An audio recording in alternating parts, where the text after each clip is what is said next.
I've never had a massage before, and Randy got me one for Valentine's Day.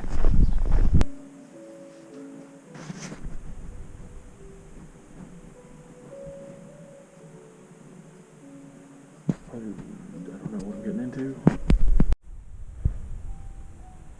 I don't know when we get a chance to talk about this, but keep that in mind.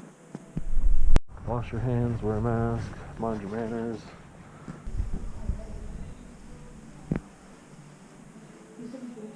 Nope. Oh, no. Checking it out. It's perfect. That's really funny. Aw. Yeah.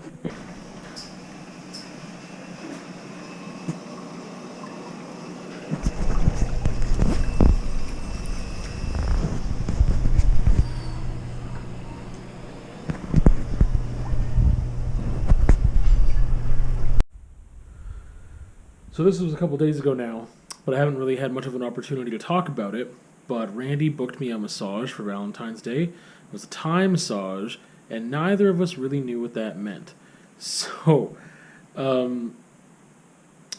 I had told the masseuse I'd never gotten a professional massage before, ever. English was not her first language, and I think that had to do with maybe some of the lack of communication. But she was like, okay, like, asked me kind of where I wanted to focus, and then said, like, it's a Thai massage. And I was like, okay, like, I don't know what that means, but I didn't really press too hard to figure out either. And there's some stuff that I would say is not what my understanding was of a traditional massage, and she said it's a Thai massage that differs from a traditional massage, I guess, right? So she used like a suction-y thing on my feet and calves and my back at some point. Didn't really do much, but the thing is that I didn't notice when I walked in, but I noticed when I was getting dressed and leaving, there were bars on the ceiling. And I realized that there must have been something up there soon enough before I saw them, because she hopped on the table and ended up standing on me. So she did a lot of work with her feet. I would say 70% of the massage, if not more, was her feet. And she really, really dug in there with her feet in some areas, and that actually was painful but good, and really worked some areas out. So it was a whole new experience, and I don't know if I would go back to that place specifically for another Thai massage anytime soon. It was cool, and now I know what to expect, but I think I want to try something a little more traditional if I ever, grab a massage again sometime. I need to reiterate that I'm really happy that Randy booked it, because like it was a different experience that maybe I would never have done, right? If I ever, and the thing is that if I ever were to book myself a massage, I probably wouldn't have started there. And so, I mean, it was cool. It was a good atmosphere. I did enjoy it. Like, to be clear, like, there are certain aspects and certain things that like just certain maneuvers, I guess, like randomly karate chopping me to the neck. that I don't know if they really helped that much, and I was startled by, because there wasn't much communication or any that was going to happen. But the thing is that it does get me. It got me into the room to do something that I was like hesitant to do, and now I kind of have that experience, and now I feel like it would be easier for me to book massages for myself in the future. To kind of experiment with that and see if that's something, that would be a good experience and helpful. Yeah. So on Instagram, I'm going to post, which will probably be up by the time you see this, a little bit about my portrait drawing process, painting process, but start with the drawing. It's not going well, as you can see. I haven't done a portrait in like a year, and I already suck at drawing. So, there you go. Alright, so these are where these portraits are at. Not great. Not great. The only way I'm realizing that I'm going to get better at drawing. It's not even, obviously you got to draw more to get better at drawing. But there's things about both of these, there's just things about these portraits that are just no good. I talked about raising my bar and having higher standards for my work. I don't know when, maybe before the beginning of this year. I don't remember. It's been months though, and I feel like I have been doing that pretty okay, and not just having things that I feel are like good enough. These portraits though, I mean, like I just my drawing skills need to catch up to my painting skills. The only way I'm going to do that is by drawing more and more and more and more. And I don't have much use for drawing in my work as often as I do painting. I can't draw the abstracts out, right? I could just sit there and draw faces. Like, I could just draw faces at home and try to sketch and get better at, transference and capturing proportions. And those are things that I could do. That is a thing that I could do to get better. And these don't look great. I'm not very happy with them. I plan on fixing it while I paint, but without a good drawing, honestly, it's just hard to get a good painting. I might just try something really new and different with these portraits and do something blocky and whatever. I might just try a different method of painting, but the thing is that it's because of my, I don't know if this is a good or bad thing. My drawing skills are almost going to push me, I've done some good portraits. I've done some really good portraits that I enjoyed, that the drawing process for some reason was very successful in. I didn't feel like I was out to lunch and I fixed it too many times that I just couldn't keep working on it just for my own sake. But that's like this line of no, you should just keep working on it, keep working on it, keep working on it. They turned out pretty good, within half the time, I think, of these portraits that I did years ago. And these just aren't working out very well, and one of the reasons is that I don't do portraits as much as I used to. I didn't do that many before to begin with, but I did more than I'm doing now. And maybe this is a sign, hey, you need to do more portraits. Then again, last year, I did a bunch. And I'm just realizing that I did a whole bunch. I cranked out a bunch for an exhibition. Maybe it's 2 years ago now. And, this is just not working very well. I am going to leave it the way it is right now and try to fix these things while I paint. I need to do something about my drawing, and maybe that just means painting more portraits to force myself to draw more faces. So we will see.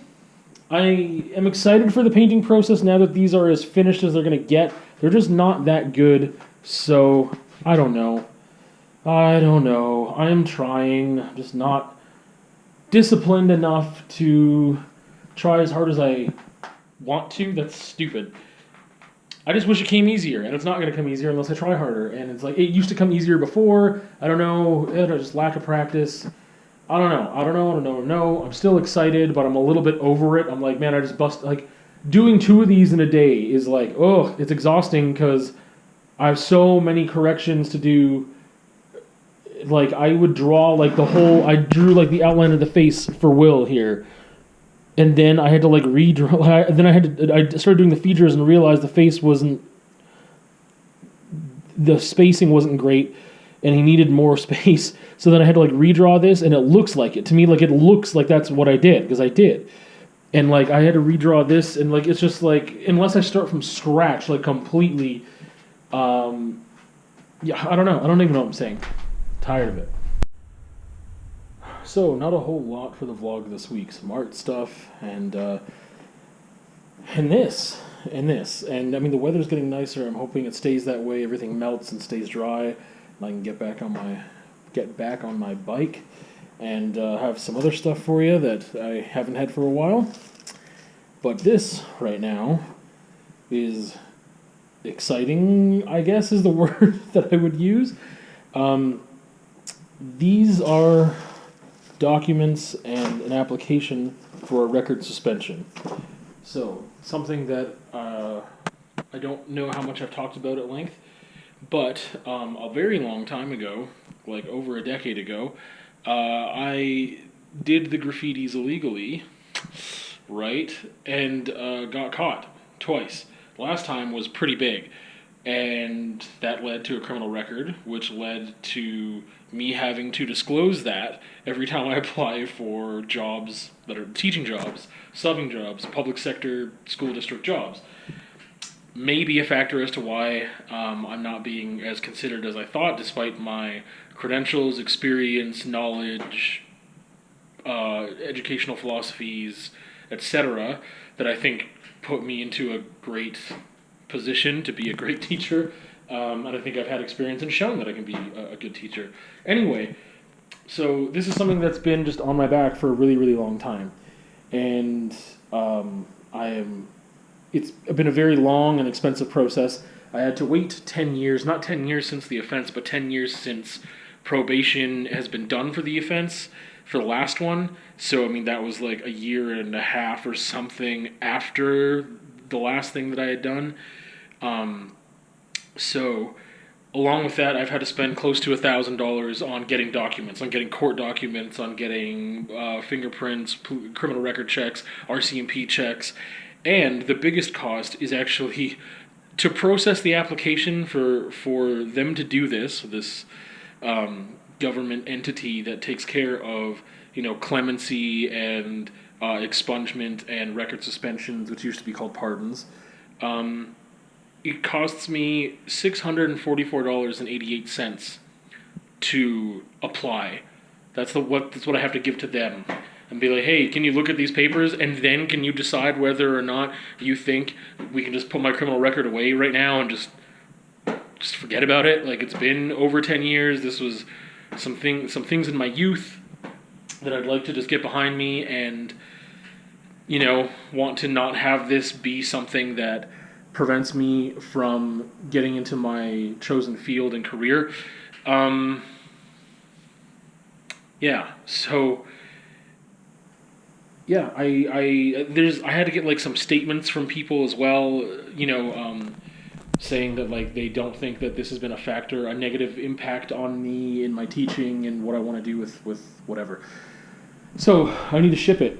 I need to send my money order, my bank draft, and ship it in here, and it's going to take 6 months to a year to process. So that really sucks because if that has been something that's been holding me back from getting work, a lot of jobs come up at the very end of the school year, and some come up right before the school year starts too. But 6 months to a year, that's, yeah. So I'm shipping it off today. Anyway, I'm like nervous because I'm like, what if it gets lost in the mail? What if blah, blah, blah? What if I spent all this money and time and they just like, nah. And like, I think that's really unreasonable if they were to reject it, but it can happen.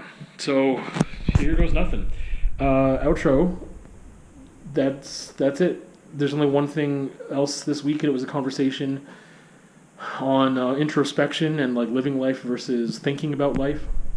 So you can check that out. And other than that, that's it for me. We'll see you on another time.